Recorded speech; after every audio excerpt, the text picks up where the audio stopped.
simulan natin yung live natin dito sa medyo malungkot na istorya, no? Kasi rest in peace, no? Kay Mima Alicia. Ay, mga kaibigan ko matatagal na, mga kaibigan mo, siyempre si Mima isa rin sa matagal ko ng kaibigan, no? Um, si Koy, yan yung mga kaibigan kong matatagal na. Si Koy, si JC, si Mima, si Old School. Actually, si Old School, kaibigan ko yung mga yan eh. Yan yung mga matatagal na nating kaibigan pagdating sa ano. Sila Mami Peng, sila Papa Trix. Tingnan lang din natin yung mga punto. Panoorin natin yung... Actually, doon lang ako mag-check din sa live ni kapatid Koy. Panoorin lang din natin. Ang connection ko kay Mima actually, no, kung alam nyo. Ang mga matatagal ko ng kaibigan, especially dun sa mga nakakakilala sa akin, si Koy. Yan, si Koy talaga. Isa sa pinakamatagal kong kaibigan. Si JC, si Koy, si Direk Freddy, sino pa ba? Sila Tall DJ, Byron, and then syempre, si Ben Barubal. Ayan, kasama namin si Ben Barubal. Nakakasad na balita. Oo, Ma'am Elsie. Nakakalungkot nga, no? Si Mami Peng. Ayan. Si Takero actually, si Boss Takero. Ayan, matagal ko na rin kaibigan. Sabi ni Ma'am Oda Altea, mag-ingat po kayong mga tagapagtanggol ng bansa at ng gobyerno natin. Oo, actually dapat naman talaga lagi mag-ingat tayong lahat, no? Ingat pa rin kayo, no? Magkakaibigan pa rin tayo. Oo, yun naman dapat eh. Kagaya naman na lagi kong sinasabi, no? Madami din talaga. Si Old School Pinoy, isang malakas din na pangmalakasang kaibigan din natin yun. DDS yun. Ay, ang importante lang naman talaga is kahit magkakaiba tayo ng pananaw, kahit magkakaiba tayo ng opinion politika, ang common natin is yung pare-pares tayo nagmamahal sa Pilipinas. Magkakaiba lang siguro yung paniniwala natin pero pare-pares tayo nagmamahal sa Pilipinas. Yun yung panghawakan nyo. Hindi rin kasi actually hindi pa dapat we have to be aware or yung updated tayo pagdating dun sa kung ano ba talaga yung totoong nangyari, 'di ba? Kasi kung i-claim na kagad natin 'yan, Oy Ma'am Course Channel, Justice for Mima Alicia. Ayan, nandiyan si Ma'am Course Channel. Nakakalungkot lang din talaga. No, pero it is what it is, no? Ang pagkakaiba natin sa iba, tol, nagre-respotuhan tayo. Correct, yan. Si Tol JC, isa rin sa pangmalakasan na yan. Pero kaibigan natin yan. No? Yun lang naman yung hindi lang, alam nyo, ang mahirap kasi pag yung we can agree to disagree. Medyo mababaw yung pundasyon eh. Ang talaga, no? Kaming mga magkakaibigan, mahal talaga namin yung isa't isa. Genuine. Di ba, tol, no? Kumbaga, yung agree to disagree, parang pinalusot mo lang yung isang point eh, for this time. Pero kami, no, hiwalay yung opinion namin sa politika pagdating sa pagiging magkakaibigan. Kasi, Ma'am Ay Morena, Justice for Mima, yun yung dapat talaga nating hingiin, yung hustisya, no? Dapat malaman natin talaga kung ano ba talaga nangyari kay Mima Alicia, no? Puntahan natin yung live ni Koy para medyo makakuha tayo ng insight. Nagpaalam naman na ako kay Koy. Sabi niya pwede raw. So, let's see. I know. Ito. Medyo malungkot lang to ha. Si Boss Ramil Cruz nandiyan. Hostisya sa friend ko. Ayan, si Boss Ramil. Boss Ramil, oo, tama. No? Justice for Mima. Ito nga, no, magkakaibigan kami nila Koy matagal na. And then, ang namin is, ang naging common din namin si Ben Barubal. Ako yung naggawa ng page ni Ben Barubal. And then afterwards, ginawa ko mga moderator sila, Mima Alicia, and then the rest, no?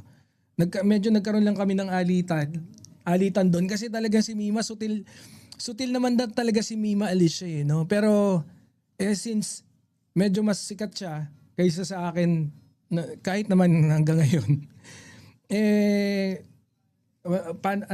paano ko ba sasabihin? Medyo mas mataas yung ere niya kaysa sa akin. And okay naman sa akin yun. Okay naman. Sabi ni Boss Commander Churva, tuloy lang ang laban kahit tayo ay malagasan. Justice for Mima. Correct. Kasi si Koy, no, talagang matagal na nating kaibigan. Kaya pwede nating kulitin yan. Pwede kami magkulitan dalawa. Para magkapatid na kami yan. Ang daming naghaha-react at natuwa sa pagkamatay ni Idol. Kaya nga hindi ko sila magets eh. Hindi ko talaga sila magets. But ako ayoko na magbuhat ng bangko or i-promote yung sarili ko. Pero pag kayo mga ganyan, pinapaano ko na yan. Pinapagpalibang ko na yan. Kung wala ako masasabing maganda, wag na lang. Si I Am Sean Wayne, di ba? Kung maalala nyo, binanata natin si Sean Wayne and gusto pa sana tayo demanda ni Sean Wayne. Kaso, di ba? Pero nung pumanaw si Sean Wayne, syempre, respect, no? Yung, ganun lang. Dahil, it is what it is, no?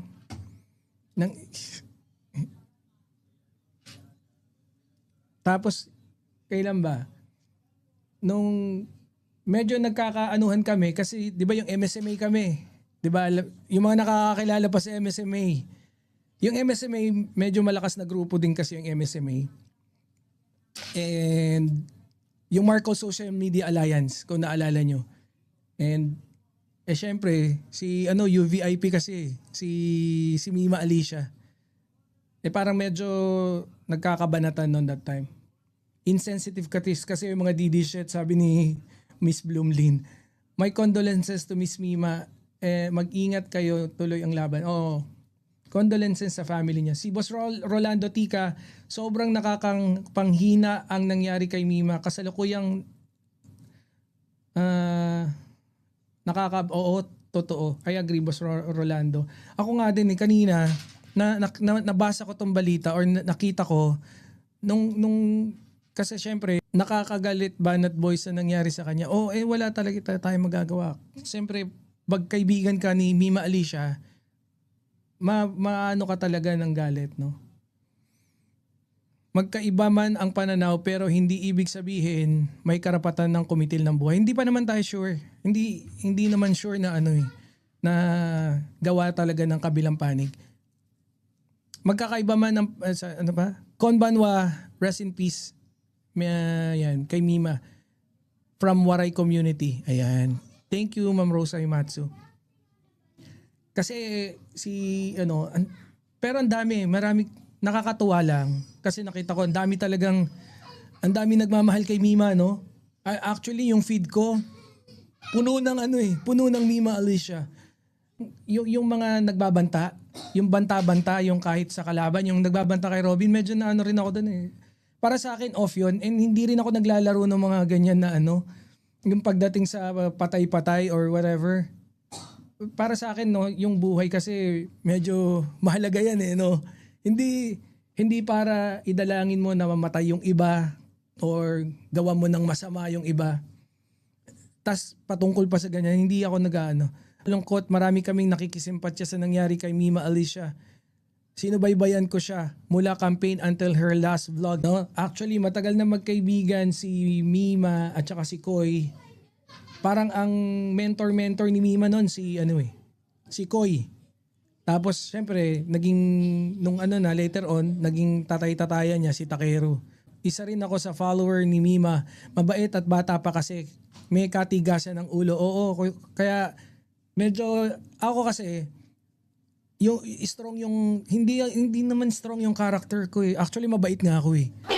Kaya si Mima yung strong character. Kaya medyo hindi kami magkasundo ba, no? Hindi kasi itsura natin mukha tayong boss lagi eh.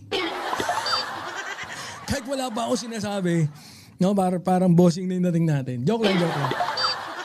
Pero si Mima strong character kaya hindi kami siguro masyadong Kaya ako umiiwas na lang din ako. Nakakamiss yung tawa ni Mima. Ma'am Divina Balmores. Sabi ni Ma'am Irene, deserve niyang mamatay po. Paano kasi may alitan pala sila nung dati niyang jowa. tinatakot na daw ilabas daw niya ang scandal. Grabe naman si Ma'am Irene. May deserve niya mamatay. Grabe naman. Sobrang grabe naman. Hindi naman siguro magandang comment yan. Kung ano lumabas sa bibig niya ay karma nga kapalit niya. I think it's a bit foul para sabihin na ganyan yan, no? Ma'am Irene. I do believe na kahit it's not appropriate for you to say that na deserve niyang mamatay. No, hindi sana wag ganun. Wala akong paki sa'yo. Ba't nanonood ka pa dito? Bagong script, bato, boss, mga DDS o Duterte may kasalanan, wala nang iba.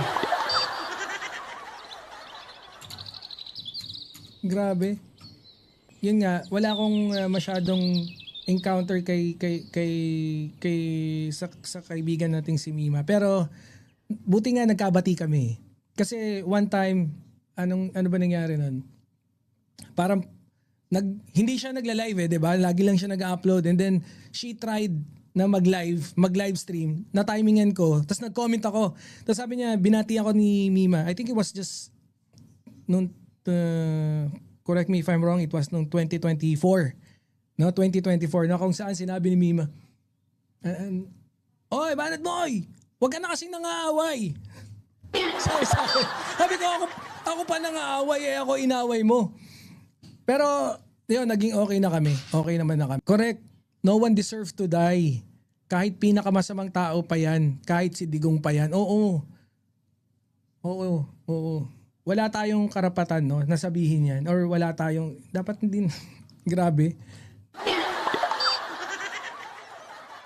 Sino ba, walang sumisisi kay PRRD? Of course, kayo nagsisingit naisingit si PRRD. Wala naman ako sinasabi dito na si PRRD dapat sisihin sa pagkamatay ni Mima. Oh, wow ha, hindi maganda yung comment nyo about kay Mima. Wala namang inagrabyado si Mima. Yun nga, nagkabati kami, no? Marami naman nagsasabi, even si Koy. Sabi ni Koy, mabait si Mima, no? Makulit lang dyan, matigas ulo, pero the rest, mabait daw. Sara Maldita, Mima, pakisama na lahat ng mga DD shit. Alam na ba ang motives ng crime, personal or political? Wait muna tayo ng hypothesis. Correct, I agree. Tama si Ma'am Jo. Oh. Huwag kayong magsalita ng tapos, baka sa inyo ba? Huwag na nating hilingin na, yun kasi pagkakaiba natin sa kanila eh. No, sila, okay lang sa kanila yan. Sa atin, syempre, hindi natin trip na ganyan yung mangyari sana. Na may bawian ng buhay nang hindi pa, alam mo yun, hindi pa oras. Sabi ni Boss Mario Balbin, justice for Mima. Kakaiba talaga utak ng mga DDS. Ano kayo ngayon? Takot kayo? Hirap matulog, no? Takot kami. Hindi naman kami natatakot eh. Hindi pa naman natin alam kung ano nangyari kay Mima. Pero yung takot, actually, hindi ako natatakot. No? Hindi naman ako takot. Pogi ako eh. No? Eto, pag ako tinutukan ng baril nung putya, pagka tinanggal ko siya, laming ko, tapos maawa sa akin yun. Malay mo, ikaw nasusunod. Ina mo, mga comments sa Facebook, pang mga animal eh, no? Under investigation pa na po, boss. Sabi niyo, nakarating na kay Attorney Claire. Oo, nakarating na kay Attorney Claire. Nakita ko si Boss Addictus Rex na parang nag-post. So definitely Yusek Claire knows it already, no? Si Duterte na naman. Hindi naman si Duterte, America boy. Kuyang life. Kahit ano pa mga nasabi o batikos, wala tayo karapatan na magsabi na pangit sa taong namatay. I agree. Kay Percy Lapid na lang, lahat ng sinabi niya noon, buhay siya, nagkatotoo lahat. No? Ako, nabahan ba ako? Hindi naman siguro. Kasi, alam niyo nung campaign period, sino nakakaalala dito na nung nakatira pa ako sa Japan? Nung campaign period. 'Di ba? Putya, parang almusal ko na yung pananakot. Yung death threat. Sa totoo lang, ang daming nagme-message sa Facebook, ang daming nagme-message sa yung sa comment section. Biruin mo kalaban namin nun sila Si Kuya Nino, si Cap Nino. Cap Nino Barsaga. Confirm ba, Boy, yung partner niya sa binti at balikat tama, si Mima, sigurado pa talaga dinali yung ulo. Oo nga.